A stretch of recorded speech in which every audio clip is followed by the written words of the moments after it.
नमस्कार। आप सभी का एक बार पुनः स्वागत है। आज की क्लास में हम ओजोन क्षय पर परिचर्चा करेंगे, जो कि एक बहुत ही महत्वपूर्ण और ज्वलंत विषय है।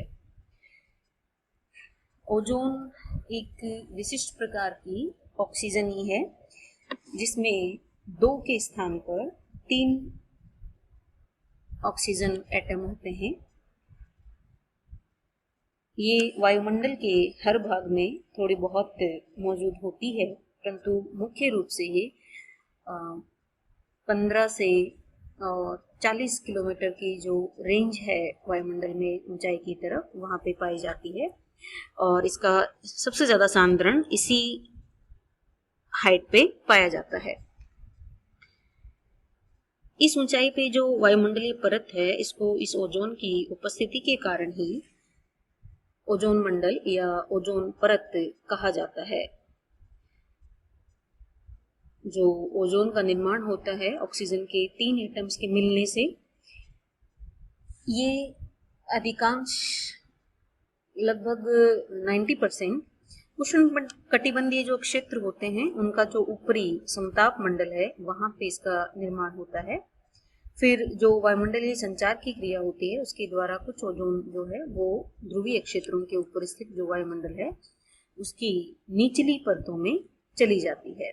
सभी जानते हैं कि वायुमंडलीय संचरण के माध्यम से वायु का ये जो संपूर्ण वायुमंडल है उसके विभिन्न कटिबंधों में संचरण होता रहता है। तो बनती है अधिकांश रूप से उष्ण कटिबंधीय क्षेत्रों के ऊपर जो समताप मंडल है वहां पे बनती है, लेकिन फिर इसका संचरण हो जाता है ध्रुवों के ऊपर, वायुमंडलीय संचरण जिसे हम कहते हैं, उसके माध्यम से। और वहां पे ये वायुमंडल की जो निचली परतें, समताप मंडल ऊपरी परतों में आता है, तो निचली जो परतें हैं क्षोभ मंडल, इनमें स्थित हो जाती है। कुछ इंपॉर्टेंट फैक्ट्स हैं ओजोन के बारे में, उन पे थोड़ी सी चर्चा अपन कर लेते हैं। अगर सामान्य तापमान पर हम ओजोन की चर्चा करते हैं तो ये हल्का सा पीलापन लिए हुए नीले रंग की गैस होती है और इसकी गंध तेज होती है, जैसे क्लोरीन की होती है, अगर आपने कभी अनुभव किया हो। जो अधिक संवेदनशील व्यक्ति होते हैं सुगंध या खुशबू या गंध के प्रति, वो ओजोन को पहचान कर सकते हैं अगर वायुमंडल में वो मौजूद है अधिक मात्रा में। कोई मान लो सिक्रेशन हो गया हो या कोई किसी भी रीजन की वजह से, तो पहचान सकते हैं। दूसरी बात है कि जो तेज हवाएं चलती हैं, तूफानी पवनें चलती हैं, वो ओजोन को वायुमंडल की जो अधिक ऊंचाई वाली परत है, जिसकी मैं चर्चा की अभी कि समताप मंडल में इसका निर्माण होता है, वहां से नीचे की तरफ ले आती है। और जो हमने अभी चर्चा की कि अधिक संवेदनशील नाक वाले जो व्यक्ति होते हैं, वो इस ओजोन की स्मेल करके और तूफान का अनुमान लगा लेते हैं। भाई अगर ओजोन की स्मेल आ रही है, इसका मतलब तूफानी हवाएं चलेंगी और तूफान आएगा। तूफान में ओजोन का जो निर्माण होता है वो सामान्यतः होता ही रहता है। एक रिसर्च एजेंसी के अनुसार जब आसमान में बिजली चमकती है या जो इलेक्ट्रिकल जनरेटर्स होते हैं जो कि विद्युत पैदा करते हैं, ये वायुमंडल में उपस्थित इनसे जो वायुमंडल में नाइट्रोजन और ऑक्सीजन के जो कण होते हैं वो अलग अलग हो जाते हैं और इनमें से कुछ नाइट्रिक ऑक्साइड में मिल जाते हैं और अन्य रसायनों के साथ में विक्रिया करते रहते हैं। इसी प्रक्रिया के दौरान 3 एटम वाली ऑक्सीजन का निर्माण होता है, जिसे हम ओजोन कहते हैं, O3। ओजोन का जो आणविक सूत्र है वो O3 है। आगे हम इसकी चर्चा करते हैं। ये वायु में निलंबित अवस्था में मौजूद रहती है और ओजोन लेयर के 2 प्रकार के कार्य हैं। एक तो है संरक्षणात्मक और दूसरे हैं विनाशात्मक। संरक्षणात्मक कार्य आप सभी जानते हैं कि वायुमंडल के ऊपरी भाग में ये सूर्य से आने वाली जो पराबैंगनी किरणें होती हैं उनसे हमारी रक्षा करती है।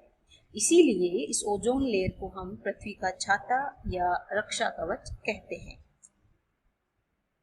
अब इसका विनाशात्मक स्वरूप क्या है? वो ये है कि यदि क्षोभ मंडल में इसकी मात्रा जरूरत से ज्यादा बढ़ जाती है, संकेंद्रण बढ़ जाता है, सांद्रता बढ़ जाती है, तो ये फेफड़ों का कैंसर पैदा करती है। तो इसके दोनों प्रकार के काम हो गए। संरक्षणात्मक हो गया क्योंकि ये पराबैंगनी किरणों से हमारी रक्षा करता है। विनाशात्मक हो गया क्योंकि नीचे की लेयर में अगर ये ज्यादा मात्रा में मौजूद होती है तो ये कैंसर पैदा करती है।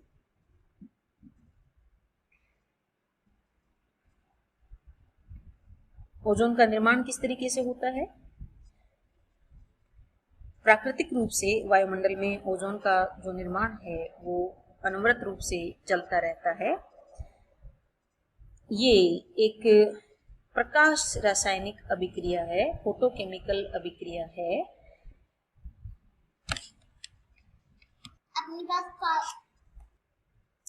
तो ये जो प्रकाश रासायनिक अभिक्रिया होती है इसमें सूर्य की जो यूवी रेज होती हैं, पराबैंगनी किरणें, उनकी मौजूदगी आवश्यक है। ये जो यूवी रेज होती हैं ये ऑक्सीजन के अणु को, मॉलिक्यूल को, O2 को एटम्स में, परमाणु में बदल देती है। और ये जो ऑक्सीजन परमाणु होते हैं इसके 2 मॉलिक्यूल और एक तीसरे ऑक्सीजन मॉलिक्यूल के साथ में मिलकर के O3 जो ऑक्सीजन का मॉलिक्यूल है, अणु है, उसका निर्माण कर देते हैं। तो इस तरीके से वायुमंडल में प्राकृतिक रूप से ओजोन का निर्माण होता रहता है। एक और इम्पोर्टेंट बात दिमाग में आ रही है कि जो ओजोन का महत्व है उसको देखते हुए हर वर्ष 16 सितंबर को अंतर्राष्ट्रीय ओजोन दिवस मनाया जाता है। इसका कारण ये है कि 1987 में ये संकल्प लिया गया था कि ओजोन क्षय को, ओजोन के ह्रास को कम किया जाएगा। तो 1987 में 16 सितंबर को ये संकल्प विश्व स्तर पे लिया गया था और इसी दिन को फिर बाद में आगे हर वर्ष ओजोन दिवस के रूप में मनाया जाता है। थोड़ी सी और इम्पोर्टेंट चीज आपको बता देती हूँ कि ओजोन, वायुमंडल में जो ओजोन स्थित है उसका हम विभिन्न अलग अलग प्रकार की जो विधियां हैं उनसे मापन करते हैं। तो इसमें भूतल पे, धरातल पे जो उपकरण हैं उनसे वायु के नमूने इकट्ठे कर लिए जाते हैं और ओजोन की उपस्थिति को हम मापते हैं। वो जो वायुमंडल की ऊंची वाली, हाइट वाली परतें होती हैं उनमें गुब्बारे या वायुयान, इनमें उपकरणों को रखकर ओजोन का मापन किया जाता है। उपग्रहों पर भी हायर क्वालिटी के, उच्च क्वालिटी के उपकरणों का की हेल्प लेकर के, तस्वीरें लेकर के पृथ्वी पर ओजोन का मापन किया जाता है। ये जो उपग्रह है उनसे तस्वीरें ली जाती हैं, ये ध्रुवीय क्षेत्रों में ज्यादा काम की आती हैं। इसको, ओजोन को मापने की जो इकाई है, जिस यूनिट में ओजोन को मापा जाता है वो है डोबसन। डोबसन इकाई में इसका मापन किया जाता है। आपको याद रखना है, 2 हमने इसमें छोटी छोटी चीजें आपको अभी बताई हैं। एक तो 16 सितंबर को ओजोन दिवस के रूप में मनाया जाता है, प्लस डोबसन ओजोन को मापने की इकाई है। ये दोनों ही चीजें आपको याद रखनी चाहिए। तो ये था ओजोन का सामान्य परिचय आज की क्लास में।